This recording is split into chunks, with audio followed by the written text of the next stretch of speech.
அவர்களுக்கெல்லாம் முதல்ல வணக்கத்தை தெரிவித்துக் கொள்கின்றோம். காரணம், ஒரு ஜனநாயகத்தினுடைய ஆதி வேராக இருப்பவர்கள் வாக்காளர்கள். இத்தனை காலமாக மோடி அவர்கள் வருவதற்கு முன்பு ஒரு வாக்காளனுக்கும் அரசாட்சி செய்வதற்கும் இருக்கக்கூடிய தூரம் மிக அதிக தூரமாக இருந்தது. 5 ஆண்டுகளுக்கு ஒரு முறை அந்த உறவை புதுப்பிப்பதற்கு கொண்டிருந்தார். ஆனால் மோடி அவர்கள் வந்த பிறகு எந்த அளவுக்கு அரசும் மக்களும் மிக நெருக்கத்தில் இருக்கின்றார்கள் என்பது இந்த ஒரு கூட்டத்தில் மட்டும் நமக்கு தெரிகிறது. சகோதர சகோதரிகள் எல்லோரும் கூட நம்முடைய பாரத பிரதமர் நரேந்திர மோடி அவர்கள் 3வது முறையாக வர வேண்டும். சாதாரணமாக வரக்கூடாதுங்க, வலிமையாக இன்னும் பலமாக உலக நாடுகள் மத்தியிலே நம்முடைய சமகாலத்தில் உலகத்தினுடைய முதன்மை நாடாக வருவதற்கு அடித்தளமாக கொண்டிருக்கின்ற 2024 பாராளுமன்ற தேர்தல்கள் மோடி அவர்களை 400 பாராளுமன்ற உறுப்பினர்கள் கொடுத்து ஒரு வலிமையான பாரதத்தை உருவாக்குவதற்கு 2024 தேர்தலை நாம் பயன்படுத்திக் கொள்ளப் போகிறோம். நாடு முழுவதுமே காஷ்மீரிலிருந்து கன்னியாகுமரி வரை, குஜராத்திலிருந்து அருணாச்சல பிரதேசம் வரை அனைத்திடத்திலும் கூட மோடி அலையை நாம் பார்த்துக் கொண்டிருக்கிறோம். எல்லோரும் நினைக்கிறார்கள், இப்ப நாம் மோடிக்கு ஓட்டு போடவில்லை என்றால் எப்பொழுது நாம் போடப் போகின்றோம் என்று. தமிழகம் முழுவதும் இதே இடத்தில் கன்னியாகுமரியிலிருந்து சென்னை வரை பார்த்துக் கொண்டிருக்கின்றோம். ஆனால் கோயம்புத்தூரில் ஒரு வித்தியாசமான அரசியல் களம் என்று பாரதிய ஜனதா கட்சியை களத்தில் நின்று கொண்டிருக்கின்றோம்.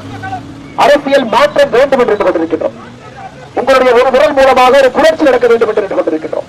மிக முக்கியமாக 2024 மோடி அவர்கள் டெல்லியிலே பலமாக அமரும் பொழுது கோயம்புத்தூருடைய வளர்ச்சிக்கு எப்படி மோடியை பயன்படுத்திக் கொள்ளப் போகின்றோம் என்பதற்காக நின்று கொண்டிருக்கின்றோம்.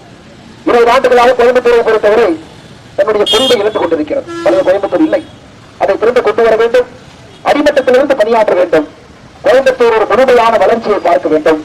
இந்தியாவோடு இணைந்து இந்தியாவிலே மிக முக்கிய நகரமாக மாற வேண்டும். சொல்ல போனால் கோயம்புத்தூர் கோயம்புத்தூராக இருக்க வேண்டும் என்பதற்காக இந்த 2024 பாராளுமன்ற தேர்தலில் உங்கள் வீட்டு பிள்ளையாக தேசிய ஜனநாயக கூட்டணி சார்பாக உங்களுடைய அன்பு சகோதரனாக அண்ணாமலை நின்று கொண்டிருக்கிறார். ஒரு மாற்றத்தை கொடுக்க வேண்டும். இப்ப இல்லை என்றால் எப்பவும் இல்லை என்பதில் தெளிவாக இருக்கின்றோம். 2024 ஏப்ரல் 19ஆம் தேதி நாம் சொல்லுகின்ற பாதையெல்லாம் தாமரை பாதை. நாம் நம்மை சுற்றி இருப்பவர்கள், நம்மை சார்ந்தவர்கள் எல்லோரும் கூட இந்த முறை தெளிவாக இருக்கின்றோம். நான் என்னுடைய வாக்கை செலுத்தப் போகின்றேன். எத்தனையோ அநியாயங்களை பார்த்திருக்கின்றேன், பேசாமல் இருந்திருக்கின்றேன், அமைதி காத்திருக்கின்றேன். நாட்டில் நடக்கக்கூடிய, தமிழ்நாட்டில் நடக்கக்கூடிய சில விஷயங்கள் எல்லாம் பார்த்து பேசாமல் வெற்றி இருக்கின்றேன். ஆனால் ஏப்ரல் 19ஆம் தேதி நான் பேசப் போகின்றேன் என்று வந்திருக்கிறேன். என்னுடைய வாக்கு மூலமாக என்னுடைய குரல் பேசும் என்று வந்திருக்கக்கூடிய எல்லா அன்பு சகோதர சகோதரிகளுக்கு, பெரியவர்களுக்கு, தாய்மார்களுக்கு என்னுடைய விசாரணை நன்றிகளை தெரிவித்து, நீங்கள் அனைவரும் கூட உங்களுக்கு தெரியும், தாமரை சின்னம், தாமரை சின்னம், தாமரை சின்னம், மாற்றத்திற்கான சின்னம், மோடியின் சின்னம், மோடியை வலிமை கொடுக்கக்கூடிய சின்னம், உங்களுடைய அன்பு தந்தை அண்ணாமலையின் சின்னம், தமிழகத்தை மூலமாக ஒரு அரசியல் மறுமலர்ச்சி, அரசியல் மாற்றம் ஏற்படக்கூடிய சின்னம் தாமரை சின்னம். ஏப்ரல் 19ஆம் தேதி நீங்கள் எல்லோரும் கூட ஏப்ரல் 19ஆம் தேதி தாமரைக்கு வாக்களித்து ஒரு பெருவாரியான வாக்கு வித்தியாசத்தில் வெற்றிகரமாக நடத்தி காட்ட வேண்டும் என்று சொல்லுகின்றேன். அதே போல இந்த ஸ்ரீவத்ச கார்டனுடைய கிளாஸுடைய தலைவராக இருக்கக்கூடியவர் ஐயா சுப்பிரமணியன் அவர்கள், ஸ்ரீ சுப்பிரமணியன் அவர்கள்.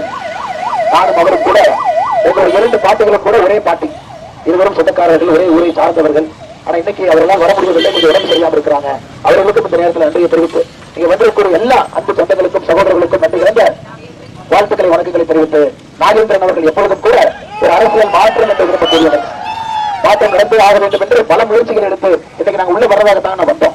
ஆனாலும் நீங்கள் எல்லாம் பெரிய மனது பண்ணி நீங்க ரோட்டுக்கு வந்துட்டு, நீங்க ரோட்டுக்கு வரனால செய்தி என்னன்னா, படித்தவர்கள் ரோட்டில் இறங்கிவிட்டால் அரசியல் புரட்சி, படித்தவர்கள் ரோட்டுக்கு வந்துவிட்டால் அரசியல் புரட்சி என்பதை காண்பித்திருக்கின்றீர்கள். உண்மையாலும் நாங்கள் உள்ள வரதுக்காக தொலைபேசி 1/2 மணி நேரமா கொடுத்து உள்ள வந்து வந்துறோம்.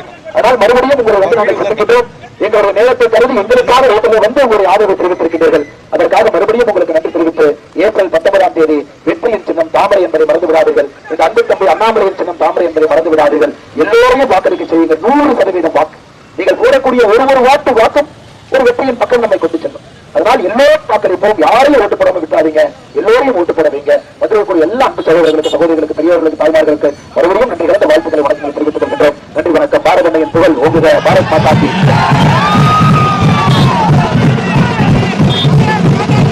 டாக்டர் பாலச்சந்திரன் அவர்களுக்கு